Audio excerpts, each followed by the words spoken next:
Son. Watching Iron Man try to fight Infernal Hulk and get dominated at the same time is absolutely amazing. Dude, I love this comic. This might be one of the best single Hulk comics that I think I've read in years. So, what this does is this picks up up in the Appalachian Mountains, the living city. Because remember, for those of you guys who don't know what's going on, Infernal Hulk is basically the Incredible Hulk's body, because Bruce Banner's been separated from the Hulk. It's the Incredible Hulk's body possessed by the eldest, right? The child of Venruvial, who's basically waging a war against the One Above All. That happened in the last issue. Right, Infernal Hulk fought an avatar of the One Above All. And so the Living City is basically Infernal Hulk's base of operations. And so this comes in the immediate aftermath of the fight with the One Above All's avatar. And Iron Man, all the superheroes on Earth who were watching this fight unfold, were trying to figure out what to do about it. And so right out of the gate, Iron Man is just like, are we a go? And he's told, waiting on green from the Pentagon. And he just says, I'm going. And in that moment, he's told, right, don't. They'll call any second now, right? There's the call, we're green. And Iron Man's like, roger that. And he just like goes in. He says it's time to save the world. Dude, it's amazing because this dude comes flying in at full wrath into the city. And he starts peppering the entire city with every form of weaponry he has in his arsenal. And were all these monsters, essentially a combination of demons and people who had been transformed by the eldest, are taken out while they're also trying to attack. Iron Man just says, we're not here for you. We're here for him. And then he emerges with what's basically divine armor. It's the armor of God, right? It's amazing. I'm gonna be honest, man. This dude looks like divine spawn. I mean, tell me these guys don't look the same. But Iron Man powered by divine energy is incredible. It looks dope.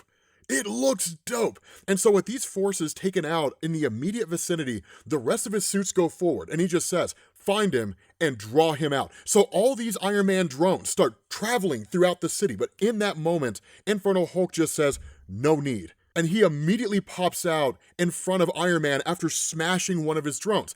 And he goes off on what's probably one of the greatest monologues that I think I've seen so far. He says, when I lay siege to Nineveh, its greatest warrior came out to challenge me, a mortal named Sennacherib. Rather than leather or bronze, Sennacherib bore a sword and breastplate of finest iron. He thought they made him invincible. Tell me, little Sennacherib, are you invincible? And drops the Iron Man drone on the ground. Now, I'm gonna be honest, man. Number one, Nineveh and Sennacherib, that's a biblical reference, right? Infernal Hulk is quoting biblical scripture while asking the question, do you really want to do this?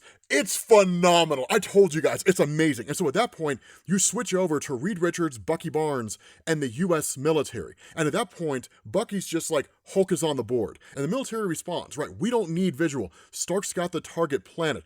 First 2 drone flights, now. He just crushed a billion-dollar soldier like a pop can, Mr. Fantastic. And Reed just says, Iron Man's Hellbuster armor is hours old. We think it can kill this iteration of the Hulk. And the question is like, think, right? Stark assured us it would kill it. And Reed's just like, we think it will, right? And Bucky just asks, what if it doesn't? And Reed's response is ominous as hell. He's like, that's what Operation Linus is for, Bucky. And he's like, what if Linus fails? And Reed just says, then that's when we stop asking, how do we win? And we start asking, how many can we save? Dude, it's ominous because it's Reed Richards, arguably the smartest man in the Marvel Universe, conceding the fact Iron Man might not win, right? This is nuts because what happens if he doesn't? And let's be honest, man, Infernal Hulk just fought an avatar of the One Above All, the supreme creator of all things in existence. What hope do the superheroes possibly have? But what's the alternative here? You just roll over and die, right? You just let Infernal Hulk take over your world? Of course not. You do what you can, when you can, where you can. And that's what happens. When you jump back to the fight between the two, Iron Man is holding his own, right? He's decking this guy as hard as possible, but he's got his drones coming in, right, to try to aid him in this fight as well. But none of it makes any difference. Literally, this drone comes flying in and hits Infernal Hulk. Infernal Hulk grabs the drone and just tears the thing in half. And all these drones are responding in turn. But he doesn't care because in looking at all of these, he says, your little metal shirts are empty, Sennacherib. You came here alone. armed only with iron puppets, where an army of your kind failed. This guy turns into Brad Pitt from Troy, right? Is there no one else? Because the whole time he's just tearing these suits of armor apart. And so Iron Man just responds, alone, 20% of the world's arsenal is aimed at your living city right now. And he says, I faced Hulks before. I know that you will not stop. I know that there is no poison strong enough and no place far enough away to send you. So I did the only thing I know how to do. I found a weapon, because it turned out that in the aftermath of the fight with the One Above All's avatar, the spear was left behind. Now this begs any number of questions. Keep in mind, the One Above All always has a kind of plan for the things that are implemented there. We learned that from the old sensational Spider-Man comics. When Aunt May was dying, Peter wanted the One Above All to save her life, and the One Above All just said, it's all part of the plan, right? Trust the plan, Peter. And of course, Aunt May ended up surviving, if I remember correctly. Now, we don't definitively know if this is the plan of the One Above All. That's the craziness of the entire story. Keep in mind, Van Ruviel went to war against the One Above All and lost. The eldest tried to resurrect Van Ruviel in order to reinitiate that war. Van Ruviel was so demoralized by that fight that the eldest consumed its mother. It consumed Van Ruviel, stole her power, and reignited the war. So the One Above All is not operating as some divine being from on high, looking on down and sending an avatar and then leaving the weapon behind and just saying, I'll toss humanity a bone. No. The One Above All has a stake in this fight. It just hasn't manifested itself yet. And that's a crazy thing, because in the midst of this entire conflict, the Earth is quite literally starting to crack. It's starting to fall apart at the seams. That's the level of power we're talking about here. And so when Iron Man says, I found a weapon, he says, and used it to make a better one. And he in turn stabs Infernal Hulk through the chest with it and says, now I'm gonna kill your ass with it. And the funny thing about this, it doesn't faze Immortal Hulk one bit. It's like watching Iron Man fight Worldbreaker Hulk again, right? Infernal Hulk says, I see you, little Sennacrib, and I know why you came alone. You knew this battle was hopeless, that you would die here. You would not condemn others to die with you. And as he says this, he tears off Iron Man's arm from this divine suit of armor, kicks him into the side of a cave, and chucks the spear back at him. This thing almost kills Tony, right? It penetrates right through the suit. It's not enough to kill him on the spot, but it penetrates through the suit. And so in that moment, Iron Man, in this armor, just says, Reed, fire the mines now. And Reed doesn't want to. He's like, Tony, you'll be killed. You have to get clear. And Tony's like, it doesn't matter. Fire them, Reed, right now. Now, that's the crazy thing, is because at that moment, Bucky's just like, holy hell. And the military asks, right, what in the hell was that? And Reed just says, self-burrowing cluster mines. They've been weakening the strata beneath for days, and now we've detonated them. Tony is sending the Hulk City into the Earth's core. Now, the question's asked, right, Dr. Richards, do you have any idea the irreparable harm that you're doing to our planet? But the response of Reed, believe me, doctor, it'll be a lot worse if we don't. We have to do something here, in the here and now. And that's the crazy thing about it. When the Illuminati faced off against World War Hulk, it was just a very angry version of the Hulk. They've been down this road before. They fought multiple Hulks over and over and over again. But once again, this is not just a very angry version of the Incredible Hulk. This is a version of the Hulk whose body's possessed. Bruce Banner is no longer a part of the equation, so there's no real control here on his part. He can't take back his own body. While the Incredible Hulk's persona is here, it is trapped inside the mindscape of the Hulk, literally locked away and pushed over there. That's one of the things that we have to remember here, right? We learned that early on, that Worldbreaker Hulk is a part of it, presumably Devil Hulk, Savage Hulk, the whole 9 yards, Joe Fixit Hulk. All these Hulk personas are still in the mind of the Hulk's body. It's simply just that Eldest is the one driving right now, and Eldest has kind of locked them away.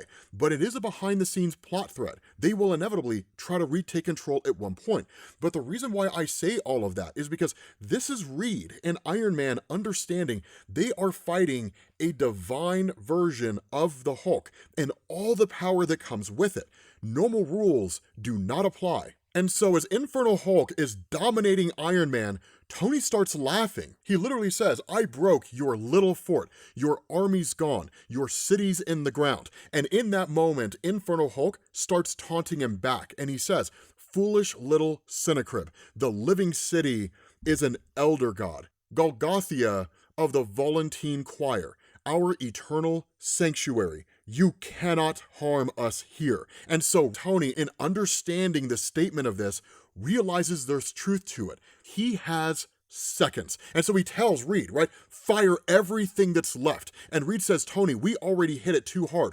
Earth is starting to fall apart. And he just says, fire Linus. And Reed says, we can't, right? You have to get out of there as fast as you can. Tony says, do it, Reed. And Reed says, the Earth is breaking apart, Tony. The planet is falling apart. And Tony just says, for God's sake, Reed, fire. Fire the damn thing now. And the whole time this is going on, Infernal Hulk is just looking up at Tony and just says, you cannot kill us, little Sennacrib. You say this war is ended, and so it is. Because in that moment, the satellite fires. And Reed starts calling in, right? He's like, Tony, what the hell is going on out there, right? Tony, the satellites are picking up interference from something. And in the whole commentary, when they're watching behind the scenes, that can't be what it looks like it is, right? What the hell is that? And Reed keeps chiming in. Tony, come in. What are you seeing down there? Tony, answer us, because what's happening is a gigantic encasement is coming over the city.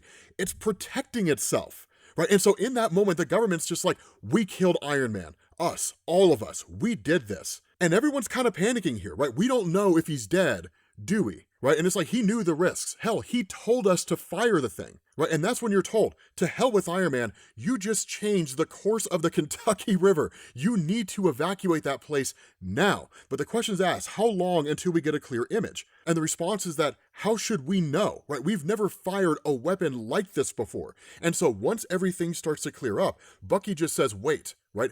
It's still there. The city is still there. And so Reed, looking at all of this, tells them, right, zoom in on that section right there on the periphery, zoom in on that image. And that's when they realize Tony Stark is being flown out by suits of armor that have seemingly been corrupted. Now, it looks like they're corrupted. It's also entirely possible these are suits of armor that have been sent by Tony Stark. But regardless, he's still alive, right? And that's when the question's asked. This is war now, isn't it? A real war. And Bucky says, yes, right? This is about the survival of mankind now. It's not a fight against the Incredible Hulk. We had a choice this morning, but now we don't. Either we find a way to kill the Hulk, or humanity ends with us. And here's the crazy thing, right? This is just a handful of people and soldiers. The one group that we're not accounting for here, the one group that we're not seeing, that we're gonna see in the next issue, the most powerful group in the entirety of Marvel Comics, at least those that reside on Earth, the mutant population. The X-Men are jumping into the conflict next, guys. With that being said, we're going to bring this video to an end. Hopefully you guys enjoyed it. If you did, drop a like. Thank you all for watching, and I will catch you all later. Peace.